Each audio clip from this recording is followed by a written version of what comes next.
Good morning, mga Ngelo Castro III. I'm Angela and we are the Castros. Merry Christmas! Merry Christmas! Ay, puyat pa ako eh. Ano ba na? Nabusog ako. Late tayo kagabi. Busog Tsaka, ako sa Christmas after this kasi diretso uwi natin in traditional opening of gifts with the family. Pero syempre, we value our work, so work first. Hoy, Merry Christmas to all our viewers. Nako, mga brunchies. It's so wonderful to be spending our first Christmas with our brunch. Our first Christmas, our Christmas with our brunches. Of course, a Christmas staple is a fruitcake. Amoy na amoy ko nga for Wag na.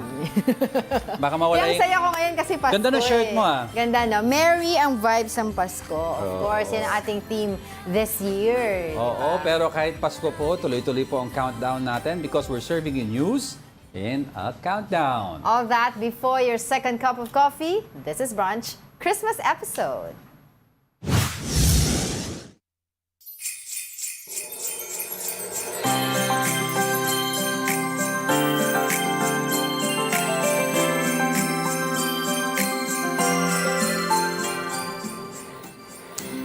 Going to the fifth spot is the Merry ang Vibes ng Pasko concert. The brightest stars of the country gathered and performed in a benefit concert for typhoon victims. Mobile journalist Amy Atienza with the report.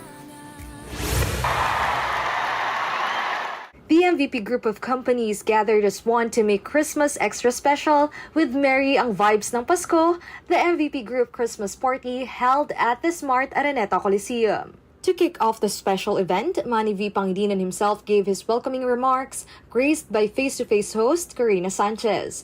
Pinoy Olympians with the likes of Carlos Yulo, Ira Villegas, and Nesty Petesio also made their special appearances to champion Pinoy talent and athleticism.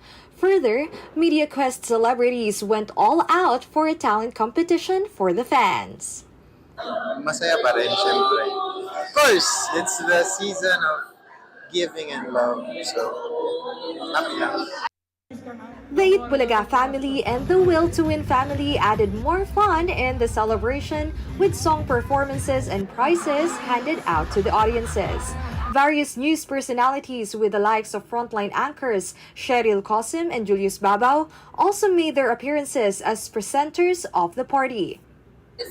Nako, super happy tayo dahil minsan-minsan lang na magkaroon tayo ng ganito kalaking reunion na kasama natin yung ating mga kapatid mula sa iba't ibang MVP group of companies. Kaya it's truly an honor to be part of this momentous occasion.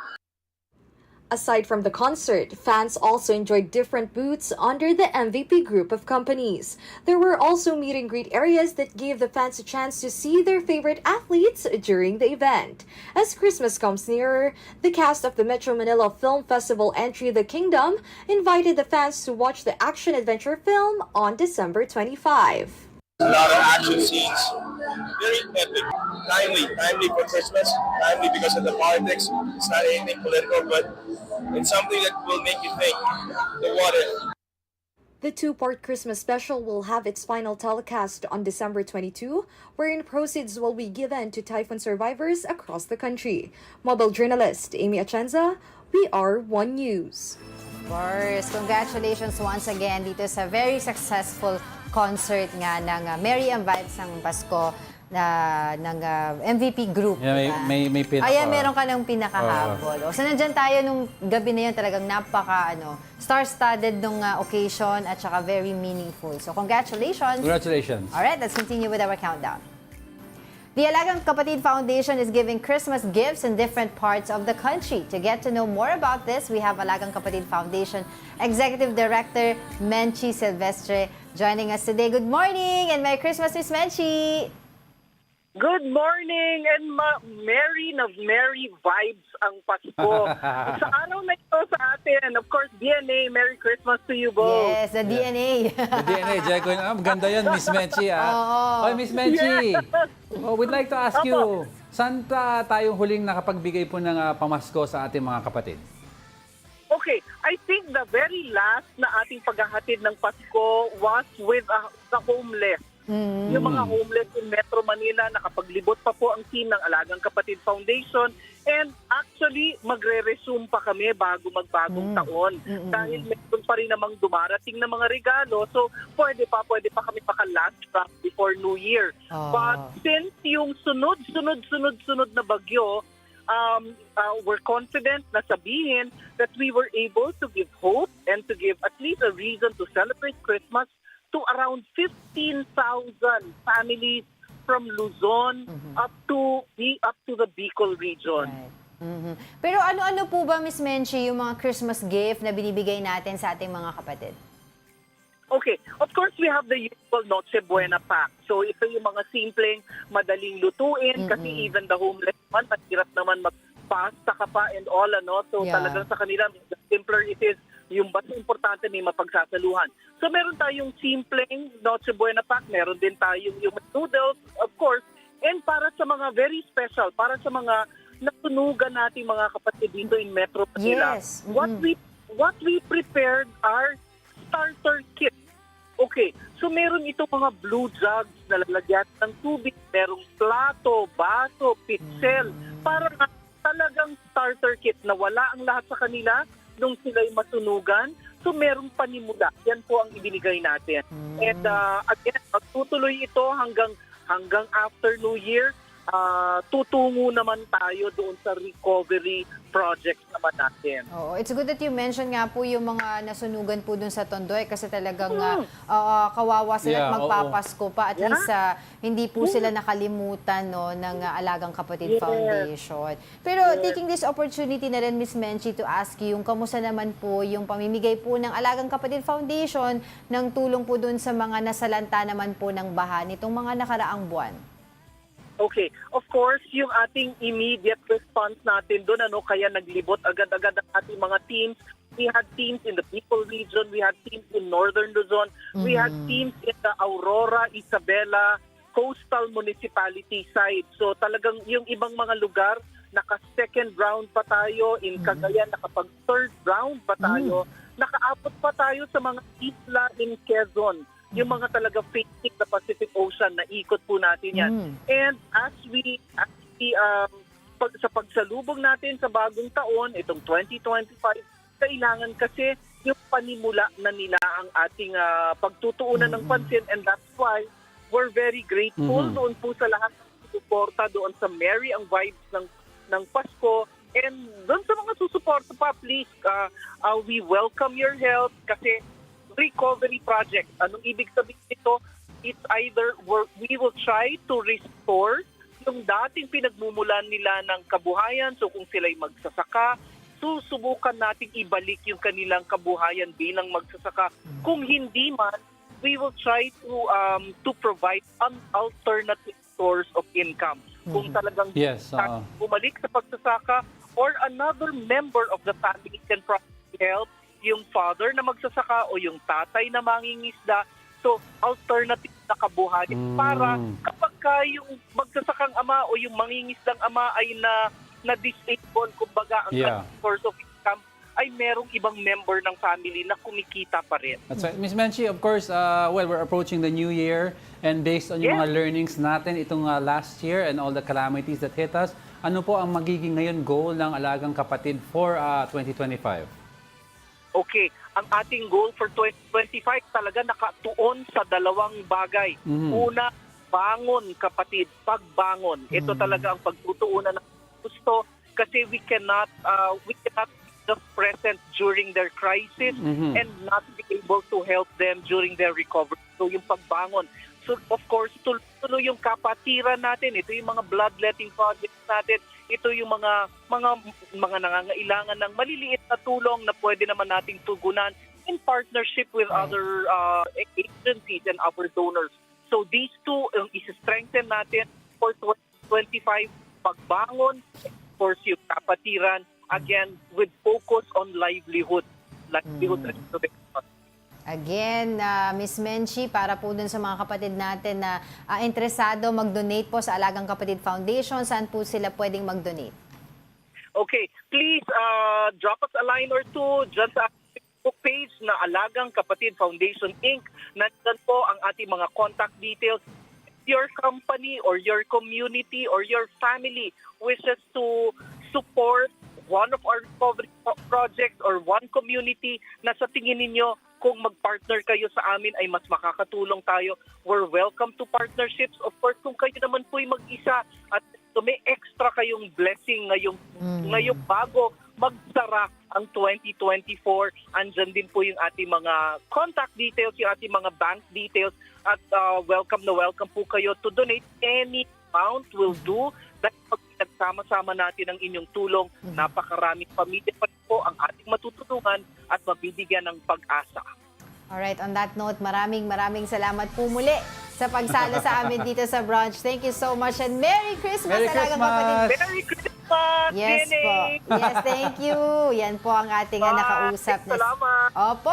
Merry Christmas ang ating alagang kapatid Executive Director, Menchi Silvestre. Yes, si Bossing Menchi, Ma'am Menchi, siya nag-coin ng term DNA. The Siya DNA. DNA. Alright, let's move on to our next.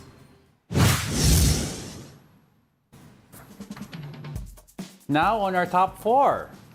From the gymnastics arena to the hardwood and even on the virtual battlefield, Filipino athletes and teams have demonstrated exceptional skills in sports this year. Let's take a look back in this report.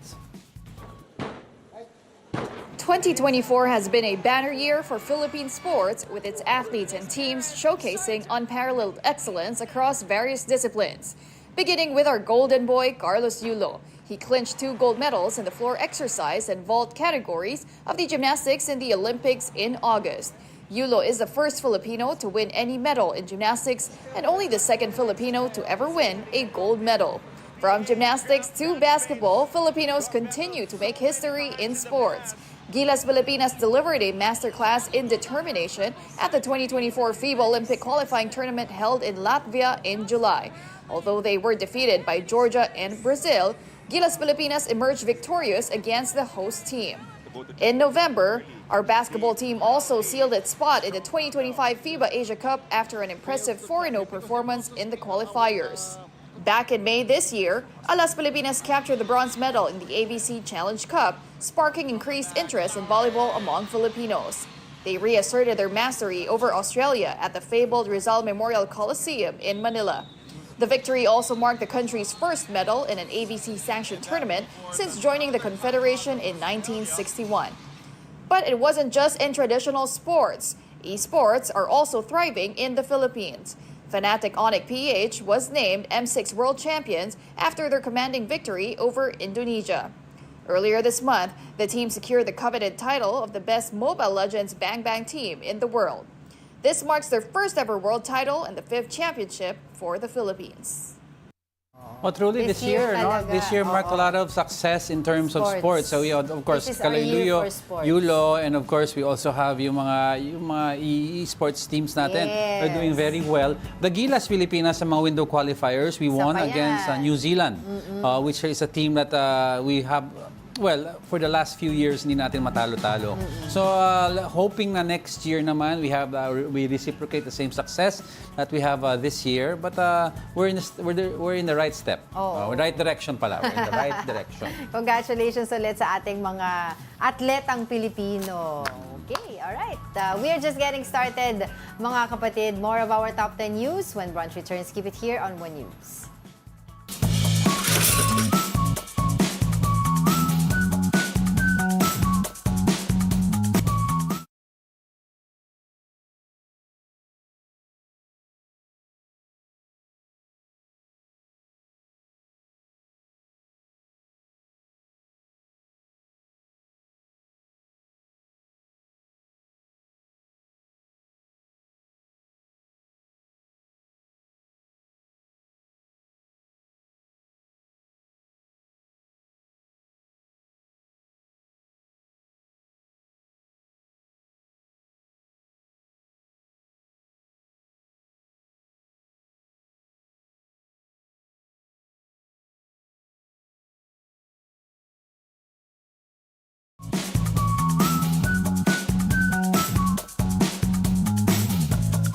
Good morning. You're still watching Brunch here on One News. Merry Merry Christmas to all our usual suspects. Merry ang Ralph vibes ng Domingo. Pasko. Ralph Domingo. We have Mig Zebron, Sam Pokemon Go. Good morning. Merry Gary Christmas. Field. Gary Field. Alex Fuentes. Sila Ice VJ. Hintayin niya kami. Pabalik na kami ng house. Kain tayo in a while. Oo. Si ano pa, Leonie Valdesoto. Si Leonie Valdesoto. Elmo Cabreras. Tama ba yun? Elmer. Hindi, may isa pa Elmo. dito. Iba pa yun. Tapos, si Kuya Elmer, of course. Tapos, ay, nako. Saka sino pa ba? Si Gary Alex Field. Fuentes. Oo, Tito Naldi, Tito Daisy. Ang mga nanonood. Mother Earth, wait for us. Ronald Maxtay, of Oh. course. Mio, don't open the gifts yet. Pawit na kami. Sige. Alright, let's continue with our countdown. Going to the third spot is Tatay Peng. For those who don't know, he is famous on TikTok for doing the ice cream yummy dance. But did you know that his gimmick online funded his child's studies? Mobile journalist Denise Valdesancho with a report. Iba't ibang paraan ang mga netizen para kumita online. Ang isang tatay na nakilala ko, kwelang pagsayaw ang diskarte. Kaya ngayon, napapaaral ang kanyang anak. Oh, Idiki, thank you for the ice cream. So good. Wow, delicious strawberry. Ice cream yummy. Ice cream good. Kung isa ka sa mga babad buong araw sa pagti-TikTok, shock na nadaanan mo na to. Ice cream yummy. Ice cream good. Ice cream yummy. Siya si Efren Palines o mas kilala sa TikTok bilang Tatay Peng. At isa siyang tinatawag na NPC TikToker kung saan may kapalit na sayaw sa gimmick ang bawat donation na kanyang matatanggap. Dati na rin siyang babad sa pagti-TikTok kaya't naengganyo raw subukan ang pagla-live. At ang goal niya, sana mag-success itong ginagawa ko para ma-support ko yung anak ko sa kanyang pag-aaral po, ma'am. matapos mawalan ng trabaho bilang dating maintenance worker ng isang mall, TikTok ang naging sandalan ni Tatay Efren upang hindi lang makapaglibang pero para rin makapagbigay ng suporta sa pamilya. Halos video pa ako, nangangapa, ma'am, kasi yung mga binibigay sa akin na mga virtual gift is wala pa akong kaalam-alam masyado, ma'am. Virtual gift ang binibigay ng mga live viewers kay Tatay Peng at nakadepende sa gift na yan kung anong klaseng sayaw ang gagawin niya at kung magkano ang matatanggap niya. Madalas ay ice cream ang gift sa kanya at dito na nga siya nag-viral. Sa edad na 54, matyaga pa rin nagbibigay saya si Efren kada gabi sa kanyang mga viewers turned fans kahit paabutin siya ng 4 na oras at magdamag na humahataw. Diyan po na basang-basa na yung damit ko, natutuyan ako ng pawis sa likod. 3 damit ang nabibihis ko sa pagla-live. Sa simula, kahit na matumal daw ang nanonood, tuloy pa rin ang kayod. Kahit anong gawin, sabi ko, kahit pambayad lang ng kuryente o wifi, sige tuloy lang. Bago mag-viral, marami raw muna ang naging bashers niya. Umabot pa sa puntong kinailangan niyang gumawa ng panibagong account sa dami ng nagre-report sa kanyang original account. Sabi, masagwa, ang pangit tingnan. Sabi nila, itigil ko na. Sabi ko, sa isip ko, hindi ako titigil. Sabi ko, pinaghirapan ko, tutuloy lang ako. Nagbunga na ang kanyang effort. Halos bayad na ang matrikula ng kanyang anak, nag-graduate na next year sa pagiging computer science student. Ang mensahe niya sa lahat ng kanyang manonood. At saka mga baser dyan is, I love you. At saka sa mga nagsusupport, maraming salamat po sa inyong lahat. Kung hindi dahil sa inyo, hindi makakarating si Tatay Peng dito. Isang patunay si Tatay Peng na bata man o matanda, walang pinipiling edad ang pagbibigay saya sa kapwa. Mobile journalist Denise Valdesancho po, hatid ang mukha ng balita. Napaka-inspire ng story Yes. ni Tatay. Isipin mo, napaaral niya yung mga anak na tapos yung pag-aaral. Dahil sa pagtitik. Pero hindi biro yung ginagawa niya, 5 oras a night, 5 hours a night ginagawa ni Tatay Peng to earn that money. So hard daw earn. Pero do you know exactly what is this ice cream yummy trend? Kasi meron tayong original. There's an original singer to this. Let's get to know more about this content with creator Rex BB. He is a US-based artist who is the original creator of the TikTok trend. Rex, Merry Christmas. Good Hey morning. Rex, Merry Christmas. Yo, hi, Merry Christmas, guys. So Rex, is it right to call you the original creator of this ice cream yummy ice cream good trend? Yes, that is correct. That is correct. So I don't know if you saw our last report of Tatay Peng. He popularized it here Here in the Philippines. Yeah, here in the Philippines, and a lot of people thought initially that he was the online, the original creator. So how did you come to know about Tatay Peng? Yeah, I came to Tatay Peng because, you know, everybody started tagging me in his videos. Everyone was like, bro, like, he's literally doing your dance and your song. Like, go check him out. And I just get tagged over and over again. So eventually I had to see him and I was like, wow, this is so this is so inspirational. Right, but how's life so far after the ice cream yummy trend? Wow, life has been so crazy. My life kind of changed completely in a month, and I'm honestly speechless that it's made it all the way to the Philippines. And also shout out to the Philippines. I love you, Philippines. Yeah, but of course, a lot of Filipinos are asking, and I think I asked you this before, but what were you doing before all of this, and how did you come up with this dance craze? Yeah, so before this, I was just working a normal office job. I had a 9 to 5. I didn't tell any of my coworkers I had a TikTok, but eventually everybody, kind of started to know about it. So I had no choice but to, quit my job and just dedicate full time to Ice Cream Yummy. But I came up with it, I had been doing NBC for a year, and it wasn't until I started playing the background music and I started changing it up. I would say my words I was already saying, and I'm like, okay, it's matching the beat, and this sounds actually really good. Ice cream yummy, ice cream good. Perfect. I was like, I liked it a lot, and a lot of people liked it too. Right. When you mentioned earlier that your life changed since this ice cream yummy trend, what do you mean by that? Did you get more endorsements? More money? More followers? Wow, it's all over the place. I mean, followers, brand deals. I get recognized every single day whenever I leave my house, and I'm like, that is insane, because before this, nobody knew who I was, and it's just very, very surreal. And go ahead. Go ahead. Do you plan of creating, are you planning something new? Yeah, something new. Right. I don't know. I mean, I might make, an ice cream yummy Christmas version, like Christmas yummy, Christmas good for Christmas. But I don't know. I mean, I never predicted any of this would go this far. It was very unexpected. So I'm always down to make, more trends, but it'll just have to come naturally. I have no idea what's next, but I do want to stream on Twitch more, maybe YouTube, stuff like that. But Rex, you mentioned that you were initially a songwriter, am I correct? And a singer? Yes. I used to write rap music and produce music as well before this. All right. And of course, we'd like to ask, what's your reaction with a lot of TikTokers using your trend? Yeah, in the Philippines. And Rex, to tell you honestly, they've been making a lot of money using your ice cream yummy.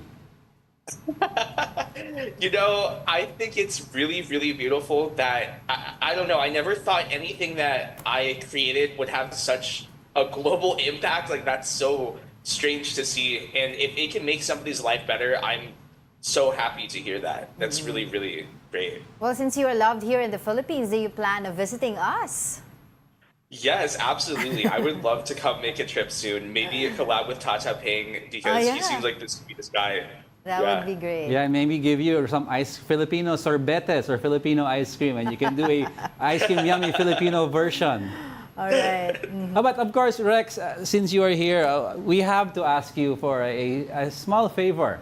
The name of our show is Brunch, and could you tell our viewers just how yummy brunch is? Yes, of course. Brunch yummy. Brunch good. Brunch wow. Jago, it's your turn. Rex is yummy. Oh my God. Jago's good. Rex, of course, our Filipino viewers, what is your Christmas wish for all of them? My Christmas wish for your Filipino viewers? Yes. Wow. I hope that everybody has the best ice cream possible. And honestly, I hope everybody makes money from the ice cream yummy trend, because I'm so happy to hear that it helps Tatay Peng pay for his child's education. Like, that is so beautiful. That's beautiful, man. All right. On that note, thank you so so much for your time. Thank you for joining us today. And Merry Christmas, Rex Bibi. Merry Christmas, guys. Thank you so much. Ayan. I think I regretted doing a dance. Buti na lang. Anyway, we can edit it out. Pero it's okay, it's cute. Well, pero truly inspiring kasi si Tatay Peng. And unbeknown to many, si Rex pala ang original. And it's nice to see a creator na who wants to share yung income. Ang ibang creator kasi ayaw nila may copyright issues. Alright. So, ayan. So, let's see what's next on the, the This countdown. ice cream yummy trend. All right, let's move on. Moving over now to our top 2, The Kingdom starring Vic Soto and Piolo Pascual are now showing in cinemas nationwide. What makes it a must-watch film? Let's find out in this report. Paano tayo babangon kung may gumagana siya sa paghihirap natin? Hindi ko pa nasanay. Baka yun nga malilo eh. The much-awaited Metro Manila Film Festival entry The Kingdom is now showing nationwide. The film is a fictional drama reimagining the Filipino heritage. It immerses us in an alternative reality of the Philippines with a vibrant, self-determined culture. Press and film critics highlighted its compelling narrative and the performances of Vic Soto and Piolo Pascual. The two lead casts are proud of what they have come up with. It's extraordinary. It's an out-of-the-box concept, which makes it very special. If you can picture the Philippines in a different kind of government, this would be it. For Sid Lucero, The Kingdom is more than just a movie. It's a really good way to have the people start thinking outside the box, that we don't really have to be stuck with what we already have, whether it's television or our government or our policies. Usually it's just the thinkers who think of these things. And then maybe this might spark something in the people who just like to watch. The Kingdom is a project of MQuest Ventures, APT Entertainment, and MZTV Productions. Don't miss your chance to explore a reimagined Philippines. Catch The Kingdom in cinemas now. Diba? I've seen the trailer. Trailer pa lang talagang parang gusto mo na din talagang panoorin yung buong film. Ang ganda ng cinematography. Yung initial feedback, also the set though was fantastic. It really depicts Philippines away from the Philippines. Talagang ang ganda daw, ang ganda ng set. Nakaka-excite. And this is something different, diba? From bossing and of course kay Piolo. Actually, when we first saw yung write-up, yung PR about yung Kingdom, and I saw Vic Soto, I thought yung parang yung ginagawa niya before. Yung mga Enteng Kabisote. Kasi Kingdom din yun But when I saw it was a serious movie, it is something interesting that we should take a look at because sanay tayo kay bossing na laging comedy. At saka this is going to be the first time na magkakasama nga sila ni Piolo Pascual. Alright, let's talk more about The Kingdom. We are now joined by News 5 correspondent MJ Marfori. MJ, Merry Christmas! Merry Christmas! Merry Christmas, guys! Yes. Talagang Merry Christmas because everybody's gonna rush to the cinemas today to watch The Kingdom. And you know what's really good about it is this legacy project of Vic Soto, as what he calls it, is something that is really for nation building. It's not just a project that he wants to story tell. It's something that would really make you think, what if we were really never colonized, right? Angela, like Diego. I mean, just hearing it, I was there at the story conference of the film earlier this year, and it really gave me goosebumps just because, you know, I always go outside the country and think, what if we were like this?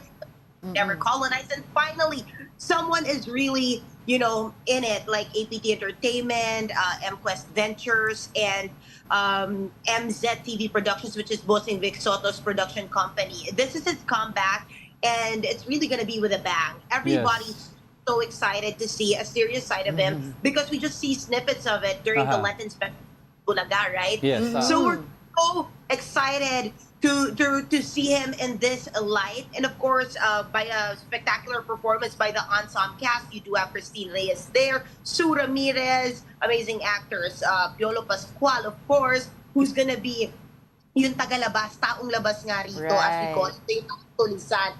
Also, of course, Sid Lucero bringing in a fantastic you know, roundup to the lineup of the cast of The Kingdom. They built the world from ground up. You do have also special participation by Isa Costado, as what they're seeing on the television screens right now. I mean, this is really very ambitious project. And we're just so happy that three of the biggest producers in the country today are, are joining forces for the Philippine cinema. And this is the 50th year of the Metro Manila Film Festival. Yun. Yun naman, can you tell us more about what the press and the critics say about the film, MJ? Well, the press and the critics, they are focusing on, we have spoken to a few. Well, konti pa lang din naman talaga yung nakakanood, nakakapanood. But they're very hopeful about the reimagined Philippines. We did see Alwin Ignacio's post about that. Philbert D. Mighty Magulang also is whipping up. She is an historian, and we love her content on TikTok, talking about the history of the Philippines. So let's see, because you know what, the Kingdom, they really worked with all the experts when it comes to our nation's history, and the best of the best of the universities from UP Diliman and all else, just so sobrang concise, and of course they're making this modern day Philippines that was never colonized, just so it's in sync of what really happened from before up until today. But what we are really hearing from the critics and our colleagues from the press is that they're very hopeful that this would spark something in the nation after watching the film. Yes, NJ, what was also talked about, kasi was the seamless and flawless transition of Bossing Vic Soto from comedy into something serious. Now, based on your experiences and conversations with him, how did he prepare for this? Well, he said that this was the most challenging for him because he has action scenes in the film, which he has never done really. So he did train for it. We did release some snippets from MQuest Ventures of him doing the native combats that we are watching here in the Philippines. So of what we know as well, yung mga arnis, Eskrima, no? Pati eskrima. Yes, also, syempre si Piolo Pascual, sanay na siya sa ganyan. So, sinabayan niya ni Bossing, nag-joke pa nga si Bossing Next time naman daw si Piolo naman daw at tatapak sumundo ni Bossing ng comedy. That was the conversation that I had with them. But going back to this seamless transition, we do see him in Itbulaga Lenten specials. And really, right, everyone that loves him doing drama, and this is a full-length film for us to enjoy. I was wondering, MJ, if you can share some insider info, especially yung sa making nitong Kingdom. God bless you. Thank you. Sorry, it's fine. It's the season. Pardon me, Angela. Can you repeat the question? Yeah, sabi ko, if you can share with us some insider info, especially doon sa mga, yung making of Kingdom. Baka may chismis si Oo, MJ. baka meron ka dyan na mabigay sa amin. Yes, madami naman. Basically, they built the... Wait, sorry, natang-hatching ako, Mark! My God! It's fine. May gamot ako, MJ, may gamot ako dito. Patawarin niyo ako. Well, yung scene niya, sa bonggang-bongga yung The Kingdom, so basically, they really shot this. Kinikwento sa atin ni Direct Mike Toviera. They really shot this in locations and areas wherein hindi pa nga masyado talagang natatap. Yung Coconut Palace, doon yun sa yung Kingdom of Kalayaan. May mga eksena na shoot doon.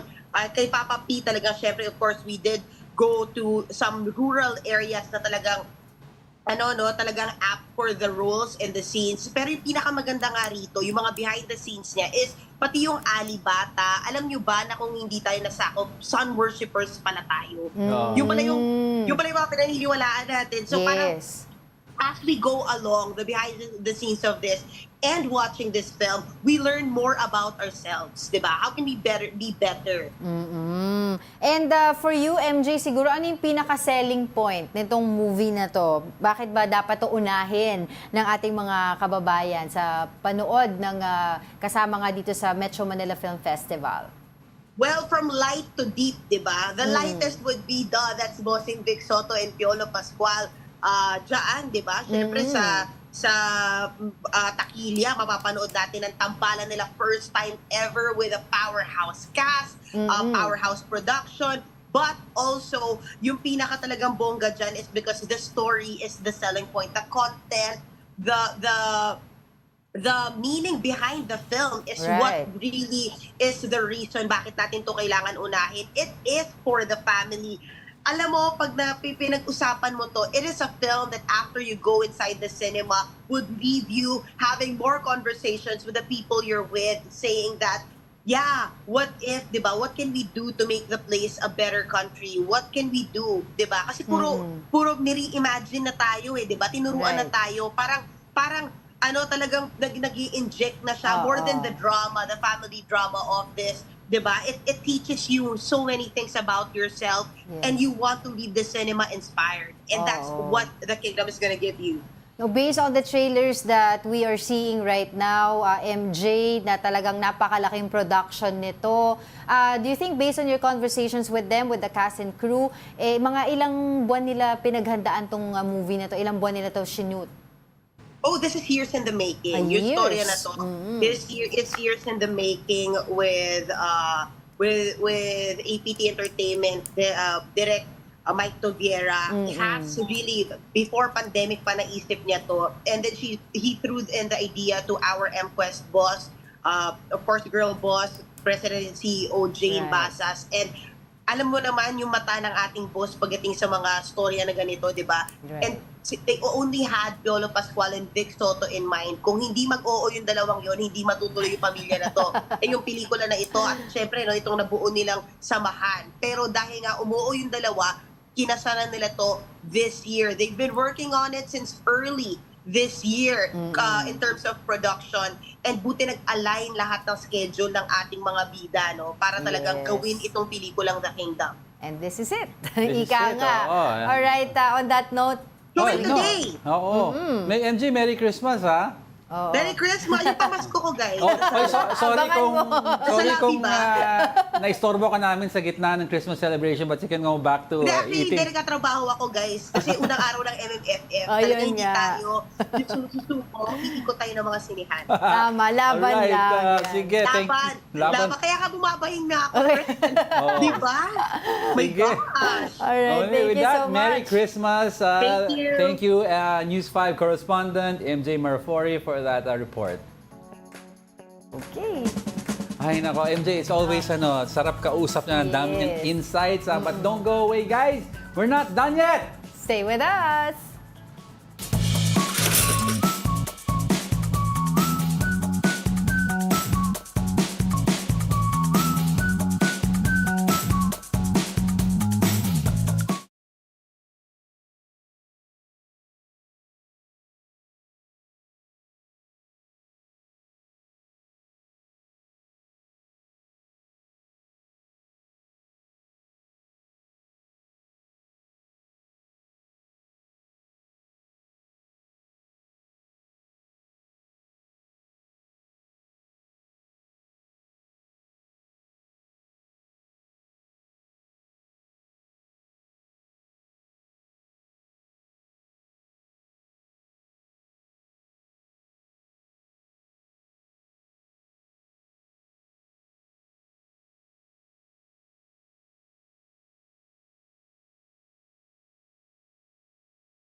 Welcome back. You're still watching Brunch here on One News on a Christmas day. We're in the studio. Merry Hoy, alam mo ba? Christmas. Ito ha. Merry Christmas. Ito, kagabi, ngayon handa. ubos na halos yung pagkain, may tira pa. Ito ba? Alam, pwede nyo itira sa mga extra chicken or extra pork. Nakapag-init na ba ang lahat? Guys, i-adobo nyo yan. Oo. Tapos yung pwede. tirang kanin, isangag nyo. Sinangag. Mga fruit salad dyan, mga mango graham Yung cake. fruit salad na nag-ice-ice na, dahil matigas. Oo. Mga spaghetti. Mag-diet na kayo, ha? Oo. Lahat Merry tayo. Christmas ulit sa ating Merry mga Christmas to all our brunch. viewers. Welcome to Brunch. I hope you're enjoying our feel-good episode. Medyo muna tayo, veer away muna tayo sa masyadong seryoso. Oo, kasi kasi Pasko naman. This whole year, we've been dealing with usapin budget, VP Sara, away politika, di ba? Relax muna tayo today. This is a ceasefire today. Ano bang top story natin? Let's move on to our top story. Our top story for Christmas is about Mary Jane Veloso. The Veloso family got their Christmas wish this year after the Indonesian government decided to return the former OFW back to her home country. Let's go back to her tragic past and see how she persevered for 14 years in this report. Mary Jane Veloso is just one of the heartbreaking stories of OFWs who have to leave their family and work abroad in hopes of providing a better future for them. In 2010, the 25-year-old Filipina left the Philippines to work in Malaysia. She was with her god-sister and recruiter Tintin Serio when they were informed that the job for them was suddenly unavailable. Serio sent Veloso to Indonesia and gave her a bag with 2.6 kilograms of heroin. Veloso claimed no knowledge of the illegal drugs in the bag. On April 25, 2010, Veloso was arrested at Odi Sucipto International Airport in Yogyakarta, Indonesia. On October 11th of the same year, the court in Indonesia sentenced Veloso with death penalty. Veloso's case reached the Indonesian Supreme Court, but unfortunately, the decision was not reversed. Then President Noynoy Aquino asked former Indonesian President Susilo Yudhoyono for a clemency for Veloso, but the latter only imposed a moratorium on executions. When President Joko Widodo took the Indonesian office, he rejected all requests for clemency for convicts sentenced to death, including Veloso. On April 24, 2015, Veloso was transferred to Nasakumbangan Island for her scheduled execution by firing squad. Aquino reportedly had a quick meeting with Widodo at the ASEAN conference in Malaysia on April 28th. He convinced Widodo that Veloso can be used as a witness to help Indonesia uncover the drug syndicate in their country. On the same day, Serio surrendered to authorities after receiving death threats. On April 29, Veloso was saved on the 11th hour and execution was postponed. But in 2016, hopes for Mary Jane seemed to fade away when then President Rodrigo Duterte gave the Indonesian government the green light to proceed with Veloso's death penalty. Fast forward to this year, President Bongbong Marcos announced that Veloso will return to the country after forming an agreement with Indonesia. And come December 18, 2024, the 40-year-old Filipina who was allegedly a victim of drug syndicates is back in the Philippines. Napakasaya ko! Nakauwi na ako dito sa bansa natin. Veloso spent 14 years in an Indonesian prison. She eventually became fluent in Bahasa Indonesia. The babies she left are now in their teens.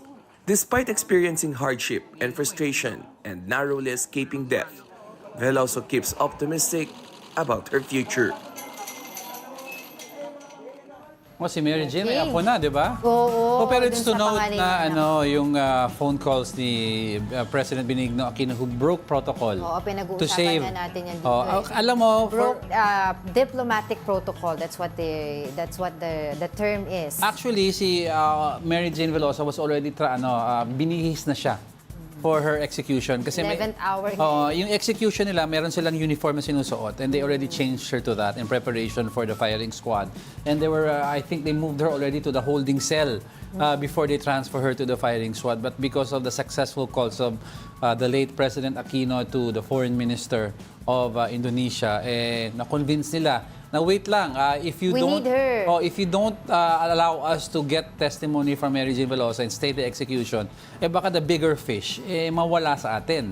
Yun ang magiging problema. So si Joko Widodo, who is a known hardliner against drugs and very stern, wala siyang leeway with regards to drug traffickers and drug pushers. he gave in to that because nakita niya na may bigger fish. Oo. Ayun nga yung sinasabi nilang diplomatic protocol na na-break ni the late Pinoy Aquino. Ang tawag dito kasi he was supposed to be dealing dapat lang yung kanyang counterpart, which is the president. Pero yun nga, tinawagan niya yung foreign affairs minister.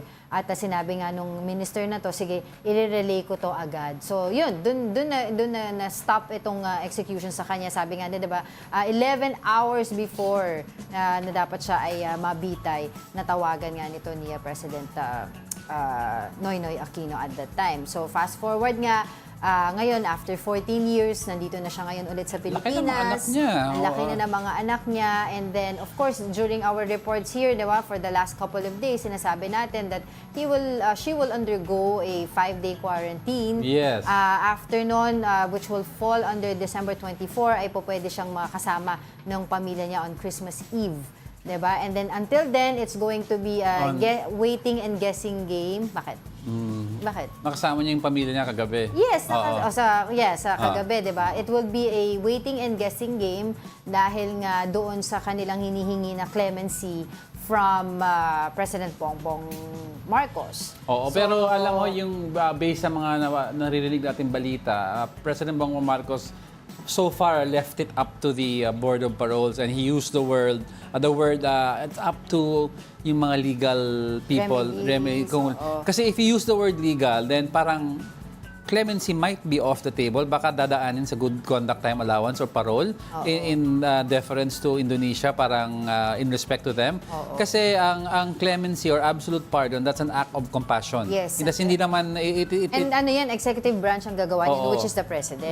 Kasi when you say clemency or absolute pardon, it's walang legal justification yan. It's just that humanitarian concerns, matanda na, may sakit, he served this time, or may mitigating circumstances yung crime niya, things like that. Pero yung word na legal means, so far, baka may nakikita silang behavior on Mary Jane's part who has shown na she has learned a lot.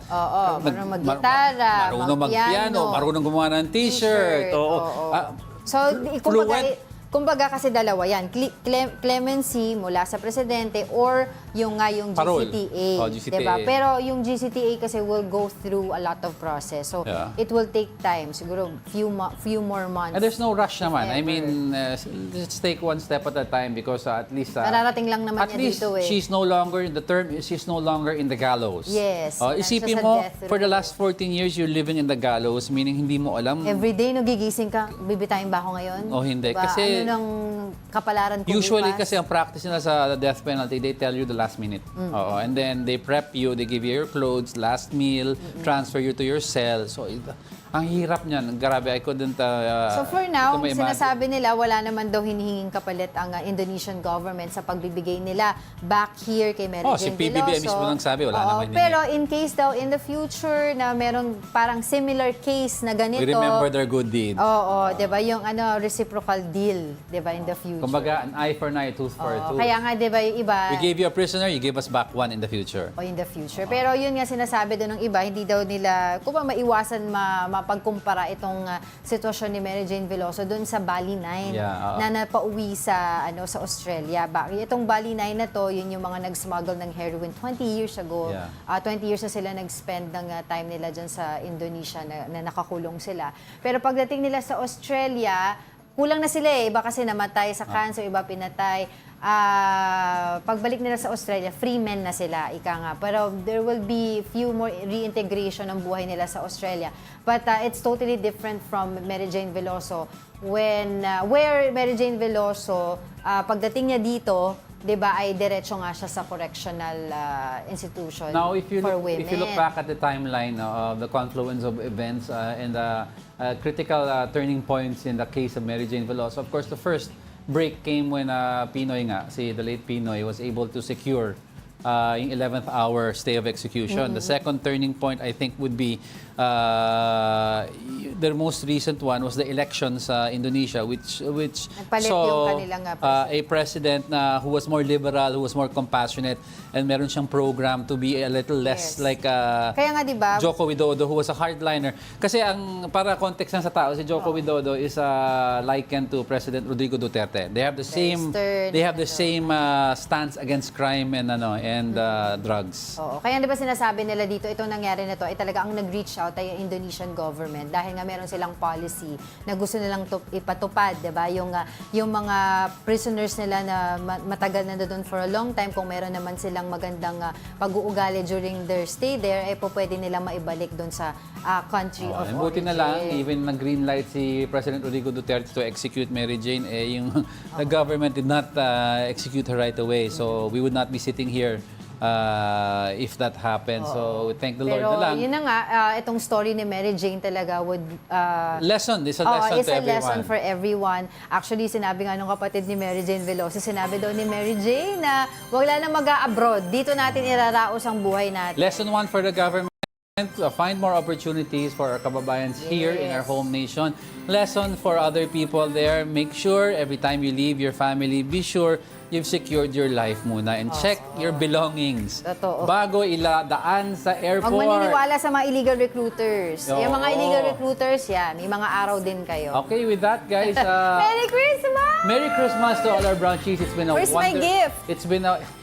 Hindi mo pa na-open kagabi. Hindi pa, hindi mo binigay. It's been a wonderful year with all of you. This is our first Christmas with Brunchies, and here's hoping to another Christmas with the Brunchies.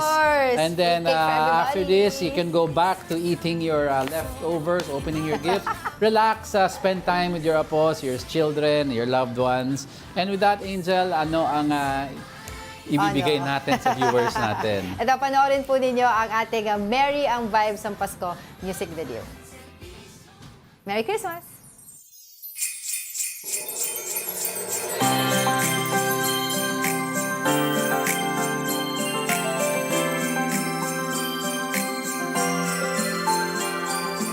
Naririto na naman, ramdam na ang Kapaskuhan. Marami mang pinagdaanan, pag-asa't liwanag.